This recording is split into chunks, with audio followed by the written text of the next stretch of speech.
মেয়েকে তুলে নিয়ে যায় ওরা এরকম করেছে। কালকে যে অন্য কারো মেয়ে হবে না তার কোনো গ্যারেন্টি আছে? আমি এখনও জানি না মেয়েটা আমার কেমন আছে, কেমন কি করছে, কি যে বেঁচে আছে কি নেই। আমি 6 মাস ধরে নিখোঁজ এক আদিবাসী নাবালিকা। এখনো পরিবারের লোকজনকে নাবালিকার কোনো হদিশ দিতে পারেনি পুলিশ থেকে সিআইডি। অবশেষে তদন্তে এলো সিবিআই। টিউশন পড়তে গেছিল নাবালিকা, তারপর আর বাড়ি ফেরেনি। নিখোঁজ হয়ে যায় 8ম শ্রেণীর নাবালিকা। পূর্ব বর্ধমান জেলার রায়না থানার মাঝখান্ডা এলাকার বাসিন্দা ওই 8ম শ্রেণীর ছাত্রী। পরিবার সূত্রে জানা গেছে, গত 9 আগস্ট সন্ধ্যা 6টা নাগাদ টিউশন পড়তে যাওয়ার কথা বলে সে বাড়ি থেকে বের হয়। তারপর থেকে তার হদিশ মিলছে না। বিভিন্ন জায়গায় খোঁজ খবর করেও ছাত্রী খোঁজ না পেয়ে তার মা 17 আগস্ট থানায় অভিযোগ দায়ের করেন। কয়েকদিন পর পরিবার জানতে পারে তাদের মেয়েকে ফুসলিয়ে অপহরণ করে অন্যত্র নিয়ে গেছে খণ্ডঘোষের লতিফপুর এলাকার শফিকুল শেখ ও বাদুলিয়া এলাকার জসিম শেখ। পরিবারের দাবি, জসিম সকলের সামনে স্বীকার করেছিল সে মেয়েটিকে বাইকে চাপিয়ে স্টেশন পর্যন্ত নিয়ে গেছিল শফিকুলের কাছে। পরিবারের আরও দাবি, তারা অভিযুক্তদের পুলিশের হাতে তুলে দিয়েছিল।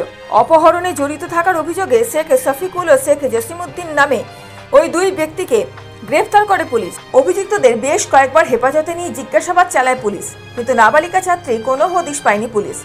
পুলিশের ব্যর্থতায় 15ই জানুয়ারি হাইকোর্ট সিআইডিকে তদন্তের নির্দেশ দেয়। শেষে 90 দিন পেরিয়ে গেলেও আদালতে এই মামলার চার্জশিট পুলিশ পেশ করতে না পারায় অভিযুক্ত শেখ শফিকুল ও শেখ জসিমউদ্দিনের জামিন হয়ে যায়। এরপর মামলাটি যায় সিবিআই এর হাতে। আগামী 13ই মার্চ পরবর্তী শুনানিতে সিবিআইকে তদন্তে অগ্রগতির রিপোর্ট জমা দেওয়ার নির্দেশ দিয়েছে আদালত। তারই তদন্তে বুধবার রায়নার মাঝখান্ডায় আসে সিবিআই এর 3 সদস্যের টিম। প্রথমে নিখোঁজ নাবালিকার পরিবারের সঙ্গে কথা বলেন তদন্তকারীরা, পরে এলাকা পরিদর্শন করে স্থানীয়দের সঙ্গেও কথা বলেন তদন্তকারী দলের সদস্যরা। কি বলছে পরিবার শুনবো। সিবিআই এসেছে 3 জনা, ওই আমার মেয়ের তদন্ত করার জন্য। সেই 7 মাস আগে দুটো ছেলে ওকে কিডন্যাপ করে নিয়ে গেছে।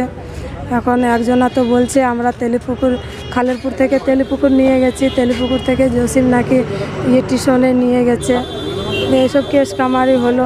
রায়না থানা পুলিশের হাতে কেসটা ছিল, তারপর আবার কোর্টে উঠলো। কোর্টের মধ্যে উঠেও আমি কোনো অভিযোগ পাইনি দেখে আমি কারো কোনো সাহায্য আর কি কেউ আমাকে বলতে পারছে না সঠিক খবর, সেই জন্য আমি হাইকোর্টে গেছিলাম। আমাদের 7 মাসের বেশি হয়ে গেল।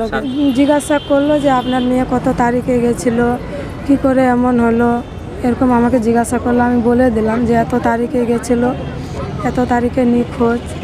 তো ওনারা আমাকে বললো ঠিক আছে, আপনি ঘাবড়াবেন না, কোনো টেনশন করবেন না, আপনার মেয়েকে আমরা উদ্ধার করব।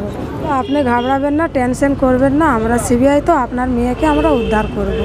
পুলিশ প্রশাসনও পারলো না, সিআইডি পারলো না, যেহেতু সিবিআইয়ের হাতে কেসটা গেছে। আশা করি ভগবানের কাছে এটাই প্রার্থনা করি সিবিআই আমার মেয়েটাকে বার করে দেয়। যারা অপহরণ করেছিল তারা কি গ্রেফতার হয়েছে? না, আগে হয়েছিল, 3 মাস জেলে ছিল। 3 মাসের পরে নাকি চার্জশিট দেয় নাই দেখে তারা জেল থেকে বেরিয়ে এসেছে। বেরোনোর পর কি তারা ধমকি চমকি দিয়েছিল কোনো? না, এখন দেয়নি। যখন আমি হাইকোর্টে কেস করেছিলাম তখন আমাকে কিছু জনা ধমকি চমকি দিয়েছিল। তারপরে এখন আমাদের বাড়িতে দিনে 3-4 বার করে পুলিশ আসা যাওয়া করে, দেখাশোনা করে ঠিকঠাক আছে কিনা কেউ না। এখন আর কিছু করেন। এখন আর কিছু? তাদের নাম হচ্ছে, একজনের নাম হচ্ছে শফিকুল আর একজনের নাম হচ্ছে জসিম। এই যে ওরা, হ্যাঁ, কি গ্যারেন্টি আছে বলুন? আজকে আমার মেয়েকে তুলে নিয়ে যায়, এমনি কষ্ট করেছে। আমি তো মা একটা, কত কেঁদে বেড়াচ্ছে বলুন। সে তো আমার মেয়ে, সেটা আমি আপনাদের সমাজের কাছে অনুরোধ করছি এরকম যাতে আমি যেমন মা এত কেঁদেছি, এত আমার মতো আমি যা কষ্ট করেছি একমাত্র ভগবান জানে, এরকম যাতে আর কোনো মার যাতে না হয়। আমি এইটাই আমি সমাজের কাছে অনুরোধ করছি। আজকে আমার মেয়েকে তুলে নিয়ে যায় ওরা এরকম করেছে। কালকে যে অন্য কারো মেয়ে হবে না তার কোনো গ্যারেন্টি আছে? আমি এখনও জানি না মেয়েটা আমার কেমন আছে, কেমন কি করছে, কি যে বেঁচে আছে কি নেই। আমি আজও পর্যন্ত। কোন ক্লাসে পড়তো আপনার? 8 ক্লাস। 8 মাস হারিয়ে গেছে মেয়েটা। সবাই পাড়াপড়শি বেশি, সবাই আমার পাড়াপড়শি, কিন্তু সবাই মন দুঃখিত। পুজো গেল, কেউ আনন্দ করতে পারেনি মেয়েটার জন্য। কিন্তু মেয়েটা যে আসুক আমাদের পাশে, তো আমাদের গরিব লোকদের পাশে কেউ নাই। যারা শিবতে দাঁড়িয়েছে, আমরা চাই যে ওরা যেন আমাদের কাজটা করে দিক, যেখানে মেয়ে থাকুক যেন দিক, আর যারা নিয়ে গেছে তার জন্য শাস্তি পায়। মেয়ে যদি না পায় ওরা যেন ফাঁসি হোক, এটাই আমরা চাই। সবাই মেয়ে কাঁদছে। সিবিআই আমার সঙ্গে কিছু বলে নাই, আমি পাশেই ছিলাম। কিন্তু আমরা চাই যেখানেই থাকুক মেয়েটাকে এনে দিক, আর যদি মেয়েটাকে না পাই ওরা যদি ফাঁসি চাই।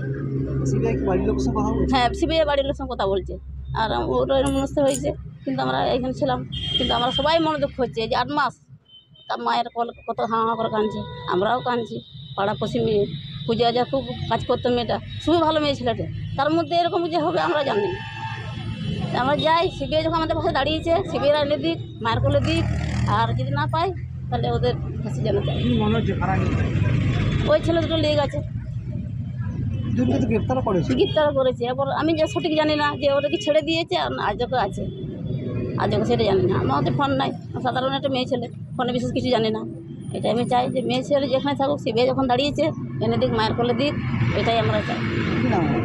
আমার সরস্বতী কাণ্ডে আমিও পাড়াপড়শি। কৃষ্ণ সাহার রিপোর্ট, মোবাইল নিউজ 19।